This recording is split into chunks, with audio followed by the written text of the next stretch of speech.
কারণ সারা দেশের মানুষ দেখলো যে একদিকে চোর ডাকাত জেলে যায়, আরেকদিকে সংগ্রামী মানুষরা জেলে যায়। তাহলে এই সংগ্রামীরা কারা? আজকে বাংলাদেশে শ্রমিকদের পক্ষে দাঁড়াইয়া জেলে গেছে একমাত্র আমাদের শ্রমিক ফ্রন্ট বাসদ এই পার্টির লোকজন, এর বাড়িতে যায় নাই। তাহলে এটাও কিন্তু মানুষের সামনে এটা পরিষ্কার হয়ে গেছে যে কারা আন্দোলনের পক্ষে, শ্রমিকের পক্ষে, গরিব মানুষের পক্ষে, জনগণের পক্ষে, আর কারা জনগণের সম্পদ লুট করে বিদেশে পাচার করে এবং যারা ক্ষমতার সেটা স্বার্থে এদের বিরুদ্ধে কাজ করে। তো এটা পরে এই জন্য যেমন এই যে আইন আপনাকে দিছে, এই আইনে আমি 4 বছর জেলে ছিলাম, 4.5 বছর। এই বিশেষ ক্ষমতায় ওটা হয়েছিল 74 সালে, স্বাধীনতার পরে 74 সালে শেখ মুজিব এই আইনটা করে। এই আইনটা হলো সেটা হলো ছিল যে কোনো লোককে মানে বিনা অভিযোগে গ্রেপ্তার করা যাবে না, এবং গ্রেপ্তার করলে 24 ঘন্টার মধ্যে আদালতে হাজির করতে হবে। প্রচলিত আইন যেটা ছিল আর কি, কাউকে যদি আপনার গ্রেপ্তার করতে হয় তাহলে একটা সুনির্দিষ্ট অভিযোগে গ্রেপ্তার করতে হবে, আর গ্রেপ্তার করা 24 ঘন্টার মধ্যে কাছে যেই আদালত, সে আদালতে হাজির করতে হবে। এটা ছিল নিয়ম।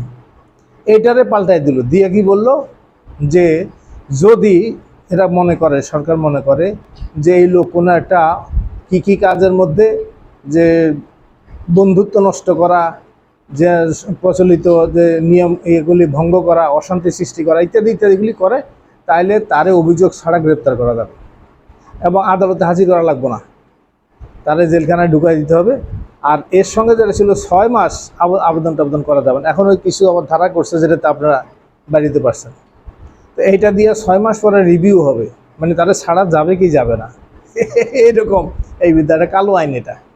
তাহলে স্বাধীনতার পরে এটার বিরুদ্ধে আমরা আন্দোলনও করছি। এই সময় তখন তো জাসদ ছিল, সেখানে এটার বিরুদ্ধে আন্দোলন হয়েছিল। ওই যে স্বরাষ্ট্রমন্ত্রীর বাসভবন ঘেরাওর কথা ছিল এই কারণে, সেটা ভুল করে সন্ধ্যার সময় গেছে, যে কারণে গুলি করে কয়েকজন মানুষকে হত্যা করছে। কিন্তু ওই যে এখন এটা তো অনেকে ওরা জাসদ আলাদা এটা আলোচনাও করে না। তো সেখানে ছিল যে এই আইনটা একটা কালো আইন। তাহলে এটা ছিল ইংরেজ আমলে, এটার নাম ছিল ইন্ডিয়ান সেফটি অ্যাক্ট, ভারত নিরাপত্তা আইন। পাকিস্তান আমলে এটার নাম ছিল defence of Pakistan rule, Pakistan নিরাপত্তা আইন। স্বাধীনতার পরে এটার নাম হয়েছে বিশেষ ক্ষমতা আইন, এদের দিয়ে আপনি করে ধরছে। তো ফলে এখন এই আইনটা কেন প্রয়োগ করতে হলো? কারণ সুনির্দিষ্ট অভিযোগ দিতে পারবে না তো। কিন্তু যেভাবে ধরলো যেটা, বা তারা যে জেলখানায় নিয়ে গেল, এটা কত বড় একটা প্রথম কথা হইলো যে কি কারণে তুমি তাদের ধরলা। তো কারণটা হইলো গরিব মানুষের পক্ষে, শ্রমিকের পক্ষে, সাধারণ মানুষের পক্ষে এরা কথা বলে, এরা আন্দোলন করে। তো সেই কারণে এখন আজকে দেখেন বাংলাদেশে আমাদের, আপনারা ছাড়া শ্রমিকের পক্ষে লড়াই করতে গিয়া মানুষের পক্ষে লড়াই কেউ জেলে আছে? নাই।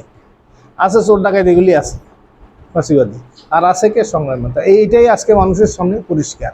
এমন তো আমাদের পত্রিকার মানে নাম দাম দেয়ও না, পত্রিকার খবর আমাদের পার্টির নাম সে বলে না। তো বলুক আর না বলুক, কিন্তু জনগণ জানবে, জনগণ বুঝবে যে আসলে কারা জনগণের প্রকৃত শক্তি। তো অন্য কথা বাড়ায় লাভ নাই, কিন্তু আমি বলছি যে এত তাড়াতাড়ি ছেড়ে দিল কেন? আমি মনে হচ্ছে তাদের মধ্যে খাওয়াটাও ঘুরে গেছে, এই জন্য এত তাড়াতাড়ি তো ছেড়ে দেওয়ার কথা না।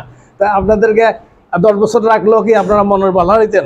ওই উনি বলছে কলারা ধরতা, তো এ কি আর এটা ভয় পাই নাকি? আমরা এগুলি ভয় পাই না, আমরা গুলিও ভয় পাই না, জেলেরও ভয় পাই না, কিছু ভয় পাই না। আমরা হলো সত্যিকার জনগণের পক্ষে দাঁড়ায় লড়াই করছি। ওই যে বললেন যে উনি বললো যে এর মৃত্যু হইতে পারে, মানুষ তো একবারই মরে, 10 বার তো মরে না। তাহলে আমরা লড়াইতে থাকবো, মানুষের অধিকারের জন্য কথা বলবো, এবার জেল হোক, জুলুম হোক, যাই হোক, দাঁড়াবো।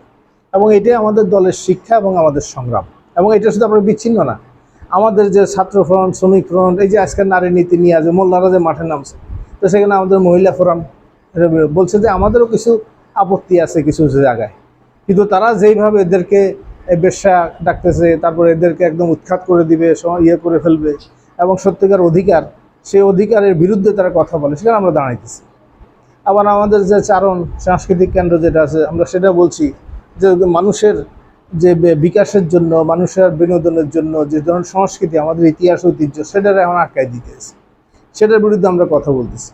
তাহলে আমাদের শ্রমিকদের একটা হলো আইনগত কী কী ধারা আছে, যেগুলো একটা আন্তর্জাতিক আছে, যেমন ILO, যেটা মানে যদি আপনারা জানেন আন্তর্জাতিক একটা সংস্থা, তারা কিছু আইন কানুন বিধিবিধানের কথা বলছে, সেগুলি সবগুলি মানে না।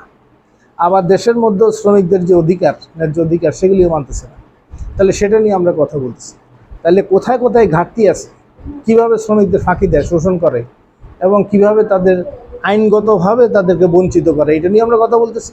আবার মাঠে শ্রমিকদের দাবি নিয়ে লড়াই করতেছি, এক পক্ষে না। আমরা আইন নিয়ে কথা বলি, আর দাবি নিয়ে আমরা লড়াইও করি। আমরা দেখছেন বিশ্বব্যাংক বলছে 30 লক্ষ মানুষ আগামী কয়েক মাসের মধ্যে অতি দরিদ্র হয়ে যাবে, অর্থাৎ ভাত খেতে পারবো না 3 বেলা। তাহলে অতি দরিদ্র কখন হয়? যখন অতি ধনী হয় কিছু লোক, তখন বেশিরভাগ মানুষ অতি দরিদ্র হয়ে যায়। এটা হলো একটা ইয়ের মতো, পাল্লার মতো।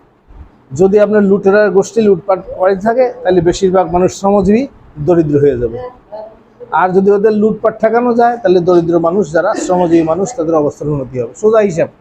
তাহলে আগামী দিনে এই লড়াই আমরা যেটা করতেছি, যে একটা সমাজতান্ত্রিক ব্যবস্থা, যেটা আমাদের মুক্তিযুদ্ধ অঙ্গীকার ছিল, যে সমতার ব্যাপার, প্রত্যেক মানুষকে মানুষ হিসেবে স্বীকার করতে হবে এবং আইনি সুরক্ষা দিতে হবে এবং শোষণ থেকে মানুষকে মুক্ত করতে হবে।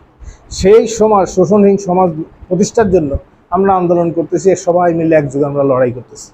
তারই অংশ হিসাবে আপনারা, সেটা হলো আপনারা দল এবং আমাদের সংগঠন ফ্রন্ট, এটার পক্ষ থেকে সেই মর্যাদাটা আপনারা রাখছেন এবং সারা দেশের মানুষের কাছে বার্তা পৌঁছায় দিয়েছেন। আবারও আপনাদেরকে অভিনন্দন ও ধন্যবাদ জানাই আমি কথা শেষ করি।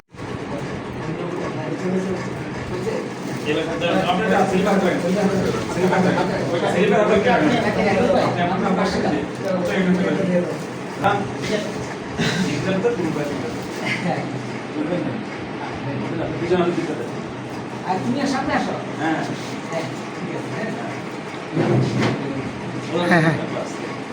একদম সুন্দর হবে।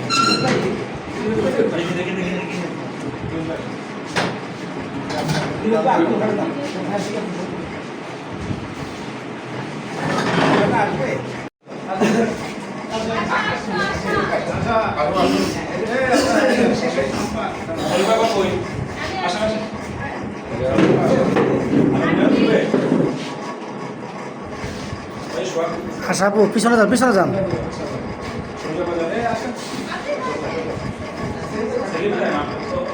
আপনাদের